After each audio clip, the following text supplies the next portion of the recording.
ভাবুন তো, যেই মানুষটা কয়েকদিন আগে ওসমান হাদির পাশে বৈঠক করেছে, যার সাথে হাসি মুখে কথা বলেছিল হাদি, আজ সেই মানুষই গুলি বর্ষণের ঘটনায় জড়িত সন্দেহভাজন। নাম কি জানেন? ফয়সাল করিম মাসুদ, ছদ্মনাম দাউদ বিন ফয়সাল। সাবেক ছাত্রলীগ নেতা, ঢাকা মহানগর উত্তর সহ আদাবর ছাত্রলীগের সাবেক সভাপতি। জাহাঙ্গীর কবির নামক আসাদুজ্জামান খান কামালের বিশ্বস্ত অনুসারী বলেও কিন্তু পরিচিত। ৯ ডিসেম্বর বৈঠকের ছবিতে লাল বৃত্ত দেওয়া সেই মানুষটি হাদির ঠিক বাম পাশে বসেছিল। একই ঘর, একই হাসিমাখা পরিবেশ, কিন্তু সে মুখোশে নিচে ছিল খুনির চরিত্র। হাদির পাশে বসা ছিল সেই মানুষটা। সে হয়তো অপেক্ষা করছিল কখন রাস্তা ফাঁকা হবে, কখন হাদিকে আমি একটু একা পাবো, কখন সবচেয়ে কাছ থেকে আমি গুলি করতে পারবো। এটাই তো সবচেয়ে ভয়ঙ্কর সত্য। খুনিরা হঠাৎ করে আসে না, তারা আমাদের কাছেই থাকে, আমাদের মধ্যেই থাকে, বন্ধুর মতো, কর্মীর মতো, সমর্থকের মতো, অন্যদের মতোই সাধারণ পোশাকে, সাধারণ চেহারায়। আমরা শুধু টের পাই না। ওসমান হাদির মাথায় যে গুলিটা লেগেছে, চিকিৎসকদের ভাষায় এটাকে বলে পয়েন্ট ব্লাঙ্ক, অর্থাৎ একেবারে কাছ থেকে করা শট। এক পাশ দিয়ে ঢুকেছে, অন্য পাশ দিয়ে বেরিয়ে গেছে। এটা কি বার্তা দেয় জানেন? শুধু একটি হত্যার উদ্দেশ্যে নিশ্চিত করা। এটা এমন একটি পরিকল্পনা যেটি সাধারণ কোনো হামলা হতেই পারে না। এটা ছিল টার্গেটেড কিলিং। 12 ডিসেম্বর দুপুর সেই সুযোগ এলো।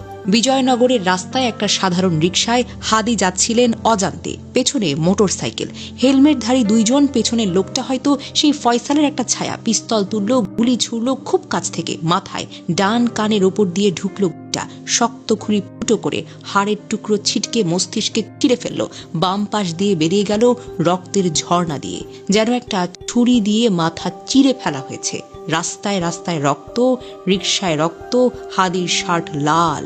প্রত্যক্ষদর্শীরা বলেন, শব্দটা শুনে পা কেঁপে উঠল সবার। এখন হাদি এভার কেয়ারের আইসিইউতে, মাথা খোলা, খুলির হাতটা ফ্রিজে, ধক ধক করছে ব্যান্ডেজের নিচে। ভেন্টিলেটরে শ্বাস, চোখ খোলা, কিন্তু দেখে না। হার্ট রেট ওঠানামা, কখন যে থেমে যাবে কেউ বলতে পারে না।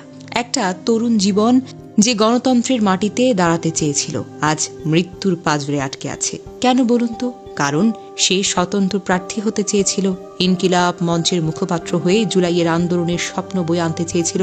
এটা আগ্রাসন নয়, এটাকে বলে নৃশংসতা, ভয়ঙ্করতা, ধিক্কার। যারা এমন করে তারা মানুষ হতে পারে না, তারা হবে দানব। ফয়সালের মতো সদ্ভাবের মুখোশে লুকিয়ে থেকে পেছন থেকে ছুরি মারে। জাহাঙ্গীর কবির নানকের মতো শক্তি, যারা পুরনো রাজনীতির ছায়ায় বসে নতুন স্বপ্ন মারতে চায়, তারা ভুল করে না, তারা পরিকল্পনা করে। প্রচারণার টিমে ঢুকে বৈঠকে পাশে বসে হাসতে হাসতে খুনের মানচিত্র আঁকে। আজ ওসমান হাদি লাইফ সাপোর্টে মৃত্যুর সঙ্গে লড়ছেন, আর আমরা দেখছি খুনিরা কিভাবে ছদ্মবেশে আমাদের মাঝেই ঘুরে বেড়ায়, আমাদের টেবিলে বসে, আমাদের হাত ধরে করমর্দন করে, আর সুযোগ পেলে গুলি ছোড়ে।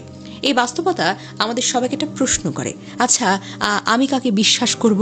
কাকে বিশ্বাস করা যায়? আমি কার পাশে বসবো? কার সঙ্গে ছবি তুলব?